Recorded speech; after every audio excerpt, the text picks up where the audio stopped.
I experienced my first coup d'etat at the age of 4. Because of the coup d'etat, my family had to leave our native home of Ghana and move to the Gambia. As luck would have it, 6 months after we arrived, they too had a military coup. I vividly remember being woken up in the middle of the night and gathering the few belongings we could and walking for about 2 hours to a safe house. For a week, we slept under our beds because we were worried that bullets might fly through the window. Then at the age of 8, we moved to Botswana. This time, it was different. There were no coups. Everything worked. Great education. They had such good infrastructure that even at the time they had a fiber optic telephone system, long before it had reached Western countries. The only thing they didn't have is that they didn't have their own national television station. And so I remember watching this TV from neighboring South Africa and watching Nelson Mandela in jail being offered a chance to come out if he would give up the apartheid struggle. But he didn't. He refused to do that until he actually achieved his objective of freeing South Africa from apartheid. And I remember feeling how just one good leader could make such a big difference in Africa. Then at the age of 12, my family sent me to high school in Zimbabwe. Initially, this too was amazing. Growing economy, excellent infrastructure, and it seemed like it was a model for economic development in Africa. I graduated from high school in Zimbabwe and went off to college. 6 years later, I returned to the country. Everything was different. It had shattered into pieces. Millions of people had emigrated.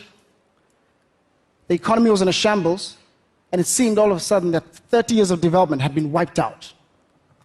How could a country go so bad so fast? Most people would agree that it's all because of leadership. One man, President Robert Mugabe, is almost single-handedly responsible for having destroyed this country. Now, all these experiences of living in different parts of Africa, growing up, did two things to me. The first is it made me fall in love with Africa. Everywhere I went, I experienced the wonderful beauty of our continent and saw the resilience and the spirit of our people. And at the time, I realized that I wanted to dedicate the rest of my life to making this continent great. But I also realized that making Africa great would require us addressing this issue of leadership.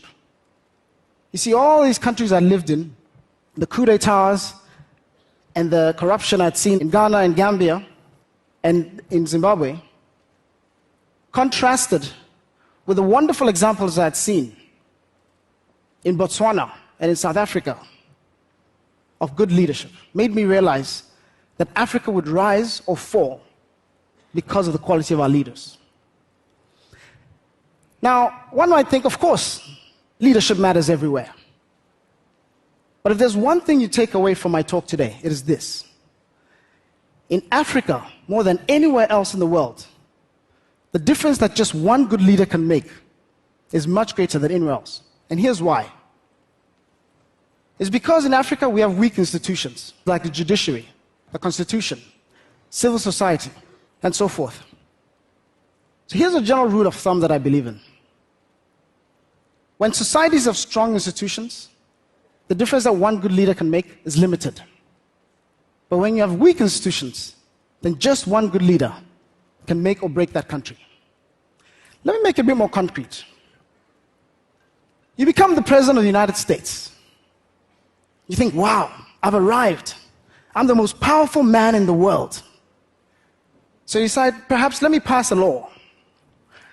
All of a sudden, Congress taps you on the shoulder and say, no, you can't do that. You say, let me try this way. The Senate comes and says, we don't think you can do that. You say, perhaps let me print some money. I think the economy needs a stimulus. The central bank governor will think you're crazy. You might get impeached for that. But if you become the president of Zimbabwe, you say, I really like this job. I think I'd like to stay in it forever. Well, you just can. You decide you want to print money, You call the central bank governor and say, please, double the money supply. He'll say, okay, yes, sir. Is there anything else I can do for you? This is the power that African leaders have. And this is why they make the most difference on the continent. The good news is that the quality of leadership in Africa has been improving. We've had 3 generations of leaders in my mind. Generation 1 are those who appeared in the 50s and 60s. These are people like Kwame Nkrumah of Ghana and Julius Nyerere of Tanzania. The legacy they left is that they brought independence to Africa. They freed us from colonialism, and let's give them credit for that. They were followed by Generation 2. These are people that brought nothing but havoc to Africa. Think warfare, corruption, human rights abuses. This is the stereotype of the typical African leader that we typically think of. Mobutu Sese Seko from Zaire, Sani Abacha from Nigeria. The good news is that most of these leaders have moved on, and they were replaced by Generation 3. These are people like the late Nelson Mandela and most of the leaders that we see in Africa today, like Paul Kagame and so forth. Now, these leaders are by no means perfect. But the one thing they have done is that they've cleaned up much of the mess of Generation 2. They've stopped the fighting. And I call them the stabilizer generation. They're much more accountable to their people. They've improved macroeconomic policies.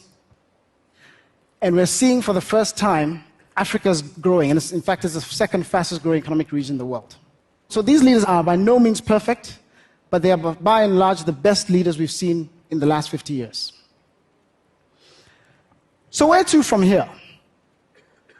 I believe that the next generation to come after this, Generation 4, has a unique opportunity to transform the continent. Specifically, they can do 2 things that previous generations have not done. The first thing they need to do is they need to create prosperity for the continent. Why is prosperity so important? Because none of the previous generations have been able to tackle this issue of poverty. Africa today has the fastest growing population in the world, but also is the poorest. By 2030, Africa will have a larger workforce than China, and by 2050, it'll have the largest workforce in the world. 1 billion people will need jobs in Africa. So if we don't grow our economies fast enough, we're sitting on a ticking time bomb, not just for Africa, but for the entire world. Let me show you an example of one person who's living up to this legacy of creating prosperity. Letitia. Letitia is a young woman from Kenya who at the age of 13 had to drop out of school because her family couldn't afford to pay fees for her. So she started a little business rearing rabbits, which happened to be a delicacy in this part of Kenya that she's from.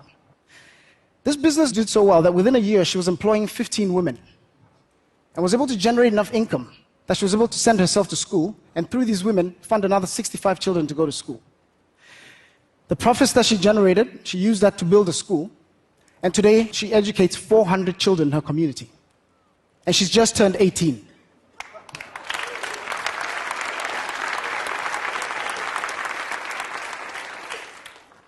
Another example is Eric Rajonari. Eric comes from the island of Madagascar. Now, Eric realized that agriculture would be the key to creating jobs in the rural areas of Madagascar. But he also realized that fertilizer was a very expensive input for most farmers in Madagascar. And Madagascar has these very special bats that produce these droppings that are very high in nutrients. In 2006, Eric quit his job as a chartered accountant and started a company to manufacture fertilizer from the bat droppings. Today, Eric has built a business that generates several $1 million of revenue. And he employs 70 people full-time and another 800 people during the season when the bats drop their droppings the most. Now, what I like about this story is that it shows that opportunities to create prosperity can be found almost anywhere.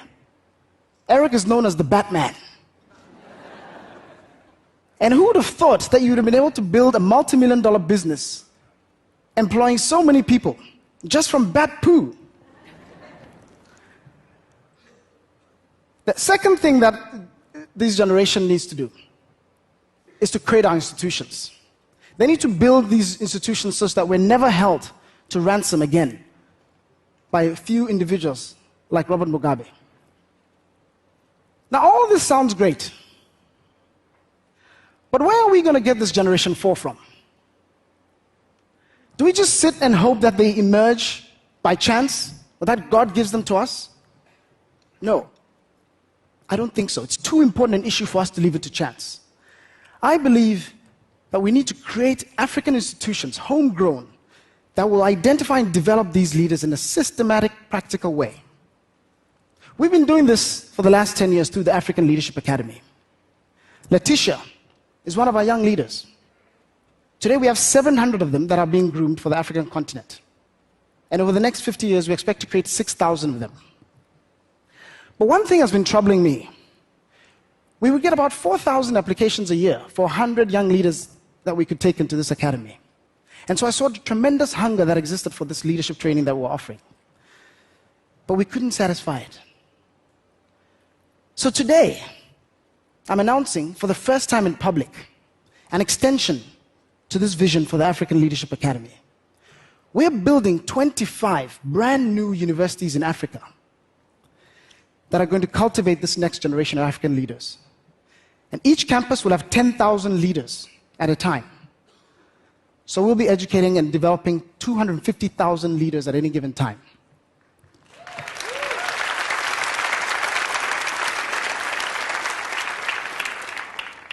Over the next 50 years, this institution will create 3 million transformative leaders for the continent.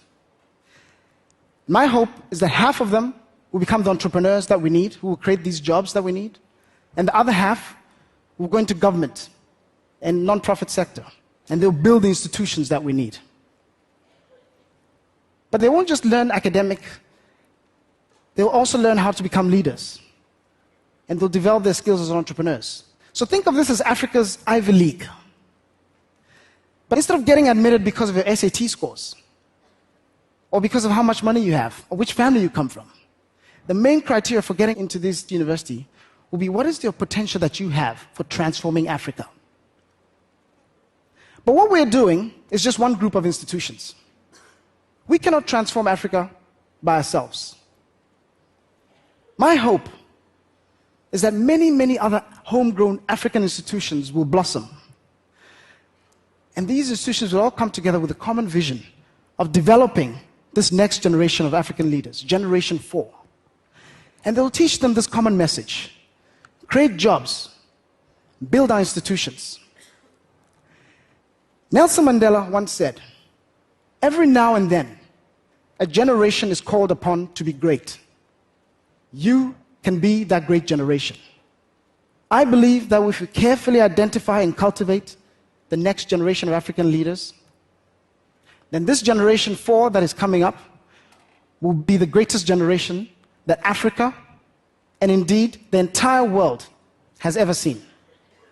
Thank you.